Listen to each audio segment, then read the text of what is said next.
Bismillah ya Rahman ya Rahim. Bismillah ya Rahman ya Rahim. Assalamualaikum warahmatullahi wabarakatuh. InsyaAllah hari ini kita akan menyambung pembelajaran kita bagi subjek pendidikan syariah Islamiah tingkatan 5, di mana kita akan melihat topik baru di dalam bidang usul fiqah. Topik yang pertama di dalam bidang usul fiqah bagi tingkatan 5, iaitu am dan juga khas. Namun hari ini disebabkan topik ini agak panjang dan memerlukan masa untuk kita menerangkan satu persatu, maka Mu'alimah membahagikan topik ini kepada dua bahagian. Dalam kelas akan datang, Mu'alimah akan ceritakan bahagian yang kedua. Sebelum Mu'alimah masuk lebih lanjut mengenai topik ini, Mu'alimah nak recap balik, kita buat revision sama-sama apa yang telah kita pelajari dalam tingkatan 4 bagi bidang usul fiqah. Dalam tingkatan 4, para pelajar dah belajar tentang hukum-hukum syarak, iaitu melibatkan taklifi dan juga wada'i. Yang mana taklifi ni yang melibatkan hukum-hukum yang 5 tu, wajib, sunat, sunat, makruh dan sebagainya. Manakala hukum wada'i ni yang melibatkan sebab, penghalang, syarat dan sebagainya. Kemudian para pelajar juga telah belajar perbahasan atau perbincangan tentang dalil-dalil syarak, yang mana terbahagi kepada dua, yang disepakati dan yang tak disepakati. Yang mana yang disepakati ni dalil ni ada 4 lah: Al-Quran, Sunnah, Ijma' dan juga Qiyas.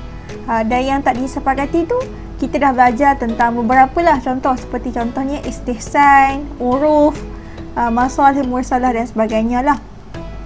Jadi dalam perbahasan usul fiqah untuk tingkatan 5, kita akan melihat perbahasan mengenai am dan juga khas, yang mana perbahasan ini berkisar tentang dalil daripada Al-Quran dan juga hadis ataupun sunnah. Yang mana kita akan tengok adakah dalil satu-satu dalil daripada Al-Quran dengan hadis itu menunjukkan maksud yang umum, ataupun dia menunjukkan maksud yang khusus kepada individu tertentu ataupun kepada peristiwa yang tertentu. Jadi itu yang kita akan bahaskan. Okey. Dalam topik am dan khas ini ada 4 topik utama ataupun subtopik utama yang kita akan belajar. Namun untuk hari ini, Mu'alimah hanya akan fokuskan mengenai pengertian lafaz am dan juga bentuk-bentuk lafaz am. Apakah maksud lafaz am yang terkandung di dalam dalil-dalil daripada Al-Quran dan juga Sunnah? Dan apakah bentuk-bentuk tu? Maksudnya bila kita nampak ayat Quran tu, kita dapat kenal pasti, oh ayat Quran ini ada bentuk-bentuk lafaz am. Jadi ayat Quran ini membawa maksud yang umum, mencakupi seluruh umat Islam sebagai contohnya. Dan manakala topik yang ketiga, subtopik ketiga, bentuk-bentuk taksis dan juga analisis kaedah lafaz am dan khas ni kita akan belajar dalam kelas yang akan datang. Pengertian lafaz am dari segi bahasa membawa maksud merangkumi berbilang-bilang. Manakala dari segi istilah, lafaz yang merangkumi semua perkara yang sesuai bagi lafaz tersebut tanpa batasan. Mu'alimah bagi contoh seperti ini. Kalau dalam bahasa Melayu, biasa kita gunakan ayat menggunakan perkataan setiap. Sebagai contoh, setiap pelajar wajib hadir ke sekolah. Mu'alimah boleh katakan ayat ini menunjukkan maksud yang umum. Umum kepada siapa? Kepada semua pelajar. Tidak kiralah lelaki atau perempuan, tak kisah juga apa pun tingkatan ataupun darjah. Bagaimana Mu'alimah tahu bahawa ayat ini membawa maksud yang umum? Mu'alimah lihat berdasarkan perkataan setiap. Setiap itu kalau dalam bahasa Melayu kita faham sebagai merangkumi semua orang tanpa ada pengecualian, betul tak? Jadi dalam bahasa Arab, dalam Al-Quran dan juga hadis, juga ada beberapa ayat Al-Quran yang mana terkandung di dalamnya lafaz-lafaz tertentu dia menunjukkan ayat tersebut merangkumi keseluruhan maksud ataupun mencakupi seluruh maksudnya. Jadi kita akan tengok beberapa contoh. Okey, ini jelas tentang pengertian lafaz am. Kemudian kita tengok bentuk-bentuk lafaz am secara gambaran awal. Para pelajar akan belajar 7 bentuk-bentuk lafaz am. Pertama, alfaz al-jumu' yang mana kita akan tengok ayat-ayat Al-Quran yang mengandungi lafaz-lafaz jamak yang jelas. Kemudian yang kedua, kita akan lihat lafaz mufrad dan jamak yang dimakrifahkan dengan adanya alif lam al-istighraqiyah. Kemudian yang ketiga, kita akan tengok lafaz mufrad dan jamak yang dimakrifahkan dengan idhafah. Dan yang keempat, kita akan tengok lafaz nakirah dalam bentuk la an-nafiyah, la an-nahiyah dan in syarat. Yang kelima, kita akan tengok isim mausul, ayat-ayat yang mempunyai isim mausul.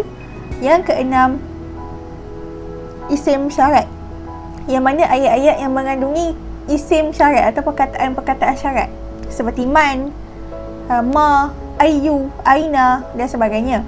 Dan yang terakhir, bentuk yang terakhir adalah ayat Al-Quran ataupun hadis yang mempunyai isim istifham, iaitu man, ma, mata, maza dan aina. Okey, jadi perincian mengenai setiap satu bentuk ini Mama akan ceritakan satu demi satu lah. Okey, kemudian kita tengok yang pertama, alfaz al-jumu'. Apa maksud dia? Maksud dia adalah lafaz yang menunjukkan makna seluruh, semua ataupun setiap. Mama berikan kepada antum semua 3 contoh. Yang pertama, perkataan kullu, yang mana kalau kita tengok dalam bahasa Melayu membawa maksud setiap. Okey, sebagai contoh dalam surah Tur, kullu mri'in bima kasaba rahin, setiap orang yang terikat dengan apa yang dilakukannya. Jadi dekat sini apakah ciri-ciri atau clue bahawa ayat ini membawa maksud umum? Perkataan kullu, yang mana kullu ni adalah lafaz yang jamak, lafaz yang menunjukkan dia mencakupi semua orang tanpa ada pengecualian. Contoh yang kedua, kafah, yang membawa maksud seluruhnya ataupun seluruhlah. Okey, sebagai contoh dalam surah Taubah, waqatilul musyrikina kafah kama yuqatilunakum kafah, dan perangilah kaum musyrikin seluruhnya sebagaimana mereka pun memerangi kamu seluruhnya. Jadi kata kunci di sini adalah kafah. Yang mana kafah ini, dengan adanya perkataan kafah, yang menunjukkan bahawa ayat ini Allah memerintahkan kita melalui ayat ini untuk kita memerangi keseluruhan kaum musyrikin secara seluruhnya, iaitu tanpa ada pengecualian. Maksudnya semua orang yang digelar musyrikin, tak kisahlah dia daripada Yahudi ke, Nasrani ke, ataupun dalam agama apa pun sekarang ini yang selain daripada Islam, maka perlu untuk kita perangi. Kemudian ma'asyirah, berdasarkan hadis, nahnu ma'asyiral anbiya ila nurath, artinya kami semua. Ma'asyirah di sini membawa maksud semua. Para nabi tidak diwarisi harta kami. Jadi ini adalah contoh, 3 contoh lafaz jamak yang menunjukkan umum. Ayat itu membawa maksud yang umum. Pertama tadi adalah kullu, yang kedua kafah, dan yang ketiga ma'asyirah. Ingat 3 perkataan ni. Okey, kullu, kafah, ma'asyirah. Okey, jadi kalau nanti keluar soalan, nampak je perkataan kafah, okey, kita tahu ayat ni adalah ayat yang umum ataupun lafaz umum lah, lafaz yang am. Bentuk yang kedua, lafaz mufrad dan jamak yang dimakrifahkan dengan alif lam al-istighraqiyah. Okey, apa itu alif lam al-istighraqiyah? Malah berikan contoh dalam bahasa Arab. Qittun, qittun adalah kucing. Dalam bahasa Arab, kita ada 2 jenis isim, isim nakirah dan juga isim ma'rifah. Disebabkan maklumat tak ada tambahan alif lam kat depan ni, ataupun tak ada alif lam sebagai contoh alif lam, jadi qittun ni adalah merupakan isim nakirah yang mana membawa maksud tak diketahui kucing yang mana. Tetapi kalau contoh tiba-tiba makmumah tambah alif lam al-qittun, maka makmumah yakin bahawa apa yang dimaksudkan dengan al-qittun tersebut adalah kucing yang itu. Yang kita tahu kucing yang mana kan. Tetapi dalam Al-Quran dan juga hadis, alif lam di hadapan ini membawa maksud semua kucing. Maksudnya dia tidak ada pengecualian lah, semua jenis kucing. Itu maksud dia. Apabila ada alif lam kat depan tu, ia menunjukkan alif lam al-istighraqiyah, iaitu merangkumi semua yang sama jenis dan sifatnya. Okey, kita akan tengok contoh-contohnya. Contoh yang pertama, mufrad, yang mana perkataan tersebut adalah perkataan yang singular, satu. Dalam surah Maidah, wasariqu wasariqatu faqta'u aydiyahuma. Artinya, lelaki yang mencuri dan perempuan yang mencuri, maka potonglah pergelangan tangan mereka. Apakah perkataan yang menjadi kata kunci bagi ayat ini? As-sariqu was-sariqatu. Apakah bukti bahawa dia adalah lafaz umum? Apabila adanya alif lam di hadapan dan juga ada alif lam di hadapan. Dengan arti kata lain, menunjukkan semua orang yang mencuri akan dipotong tangan, tanpa ada pengecualian. Yang kedua, contoh yang kedua, contoh yang berbentuk jamak ataupun plural, lebih daripada dua. Wal mutallaqat yatarabbasna bi anfusihinna thalathata quru'. Dan isteri-isteri yang diceraikan hendaklah menunggu dengan menahan diri mereka daripada berkahwin selama 3 kali suci. Kalau kita lihat, al-mutallaqat di sini menunjukkan semua wanita yang ditalak. Dalam Islam, wanita ditalak ni ada beberapa jenis. Wanita yang ditalak semasa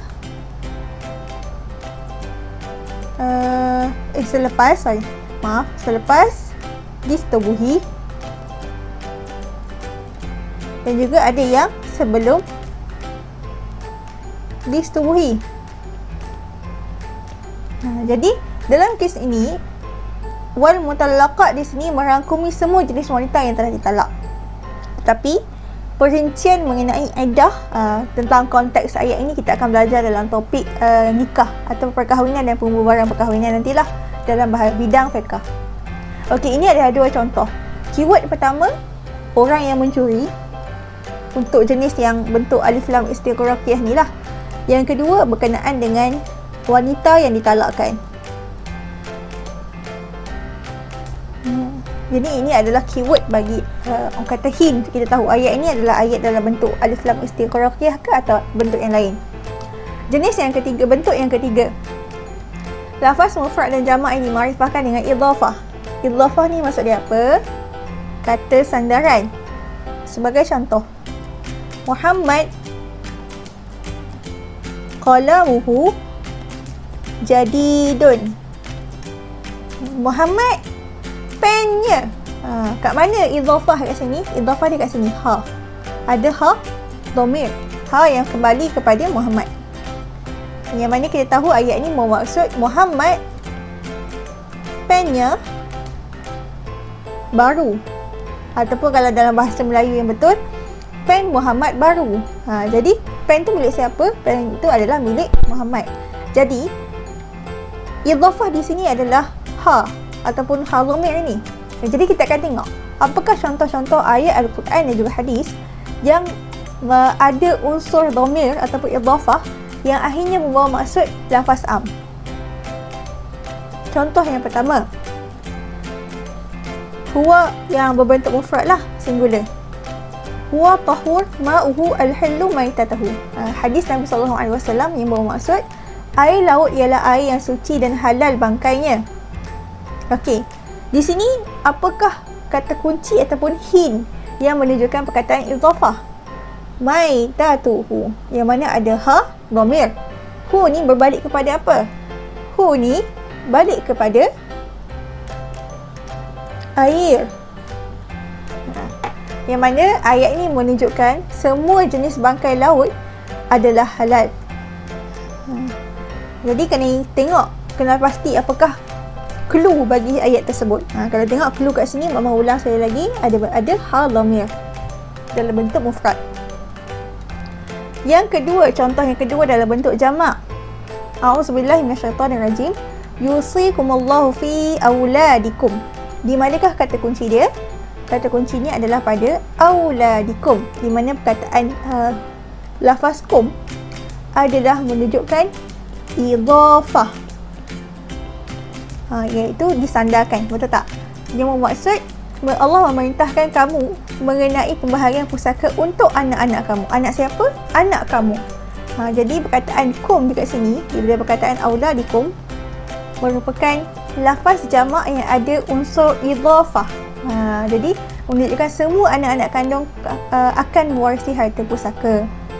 Jadi auladikum, perkataan auladikum iaitu anak-anak kamu ini bersifat umum. Tak kisahlah anak tu lelaki ke ataupun perempuan, kecil ataupun besar.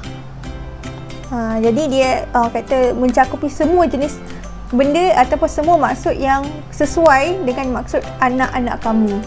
Iaitu bentuk yang ketiga. Bentuk yang keempat, lafaz nakirah dalam bentuk la an-nafiyah, la an-nahiyah dan insyarat. Apa itu la nafiyah? La nafiyah adalah la yang membawa maksud menafikan. Dalam Al-Quran kita lihat banyak perkataan la, banyak perkataan la, tetapi tidak semua la itu membawa maksud tidak. Jangan, ada juga la yang membawa maksud menafikan. Maksudnya menafikan satu perkara itu kan.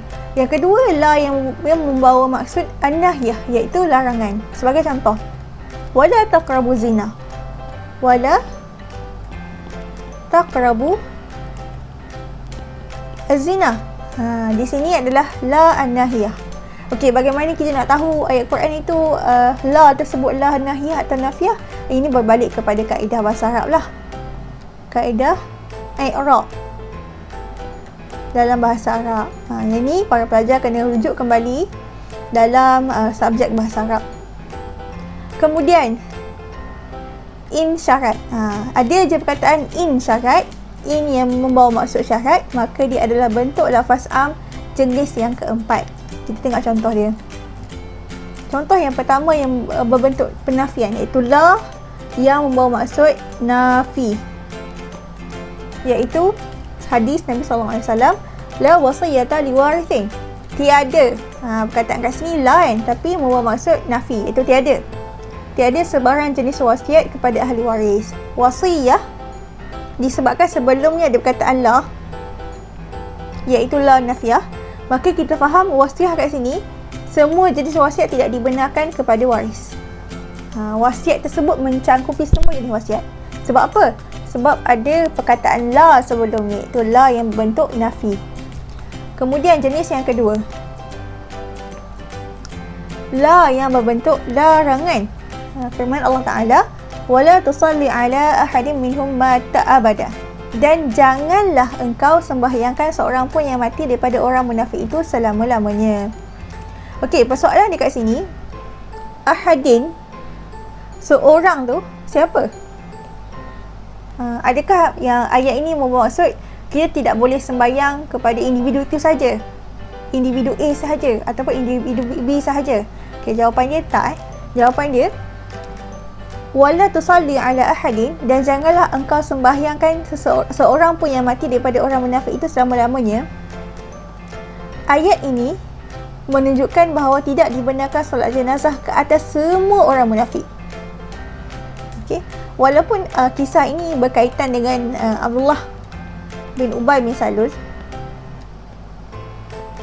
tetapi ayat keseluruhan ini akhirnya menunjukkan bahawa Allah memberi larangan kepada umat Islam untuk menyembahyangkan jenazah orang-orang munafik secara keseluruhannya. Maksudnya bukan sekadar Abdullah bin Ubay bin Salul lah, iaitu ketua munafik, tak, tapi merangkumi semua. Macam mana kita tahu?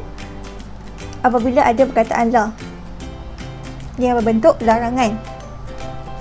Jadi ini adalah contoh yang kedua. Contoh yang ketiga, in yang berbentuk syarat. Ada perkataan in yang berbentuk syarat. Firman Allah Ta'ala, in ja'akum fasiqun binaba'in fatabayyanu. Sekiranya datang kepada kamu, jika datang kepada kamu seorang yang fasik membawa suatu berita, maka selidiklah kebenarannya. Soalan dia, siapa fasik tu? Adakah fasik yang zaman Nabi sahaja? Ataupun fasik zaman sekarang pun termasuk dalam ayat ni? Okay, jawapan dia adalah semua jenis fasik. Kenapa? Sebab ada perkataan in. Jadi fasik di sini menunjukkan semua orang fasik, tak kira lah zaman dahulu ke ataupun zaman sekarang, ataupun siapa-siapa saja. Maka ayat ini menunjukkan lafaz umum.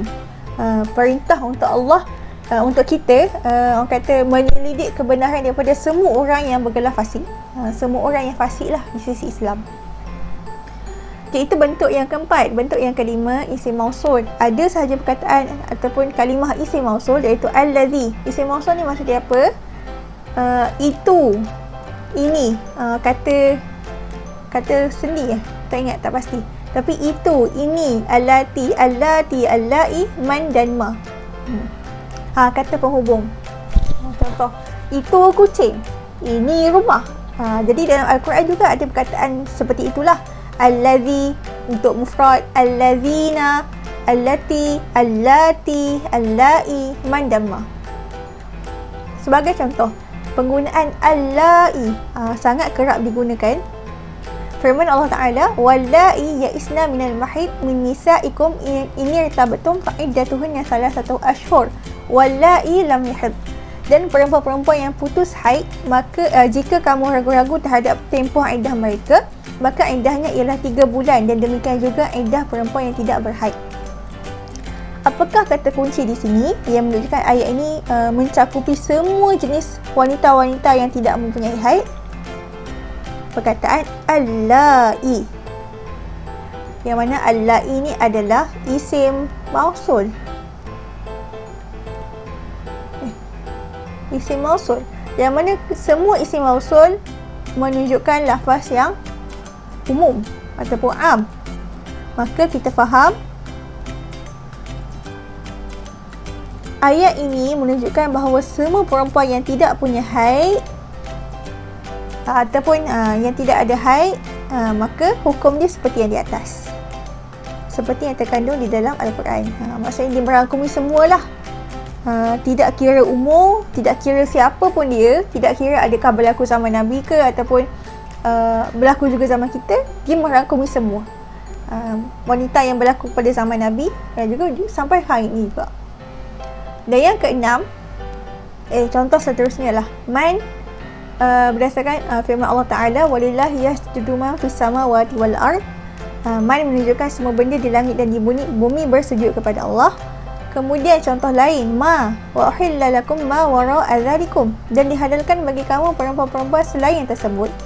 Ma menunjukkan dihalalkan semua perempuan selain yang telah disebut. Semua jenis perempuan. Okey, yang keenam, bentuk lafaz yang keenam, isim syarat. Apa itu isim syarat? Iaitu kata syarat. Kalau dalam bahasa Melayu kita ada jika, sekiranya. Jadi dalam bahasa Arab pun ada, iaitu man, ma, ayu, aina dan sebagainya. Okey, kita lihat apakah contoh ayat yang ada isim syarat. Surah Al-Baqarah, A'udzubillahi minasyaitanirrajim. Faman syahida minkum syahra falyasum, maka sesiapa antara kamu yang menyaksikan anak bulan Ramadan, maka hendaklah dia berpuasa pada bulan tersebut. Kalau kita faham ayat ni, maka sesiapa. Sekarang ni soalan dia, sesiapa ni siapa? Adakah lelaki sahaja ke ataupun perempuan? Ataupun hanya orang-orang yang zaman Nabi sahaja ke, ataupun sekarang ni pun macam tu juga, perintah yang sama. Jadi jawapan bagi soalan ini adalah berdasarkan lafaz man. Kat mana man tu? Faman syahidah. Dan man ni kita tahu membawa maksud maka. Faman, barang siapa antara kamu. Man, iaitu isim syarat. Jadi apa yang kita faham daripada ayat ini, dengan adanya kalimah man menunjukkan perintah perintah untuk berpuasa ni adalah kepada sesiapa sahaja yang melihat anak bulan. Okay. siapa sahaja, tak kira dia lelaki atau perempuan, wajib berpuasa apabila dia telah nampak anak bulan Ramadan. Dan yang terakhir, isim istifham, iaitu kata soalan, kata penyoal. Contoh, di mana, apa, bila dan sebagainya. Kalau dalam bahasa Arabnya, man, ma, mata, maza dan aina. Contoh, dalam surah Al-Anbiya, qalu man fa'ala hadza bi alihatina. Mereka bertanya, siapakah yang melakukan perbuatan yang demikian terhadap Tuhan-Tuhan kami? Jadi, kata kunci di sini adalah man. Sebab man ni adalah isim istifham, iaitu kata soalan. Jadi, dengan adanya man ini menunjukkan umumnya soalan kepada seseorang. Okey. Jadi, cara untuk memahami ataupun mengingati topik ini adalah kenali apakah bentuk lafaz am. Apa bentuk lafaz am?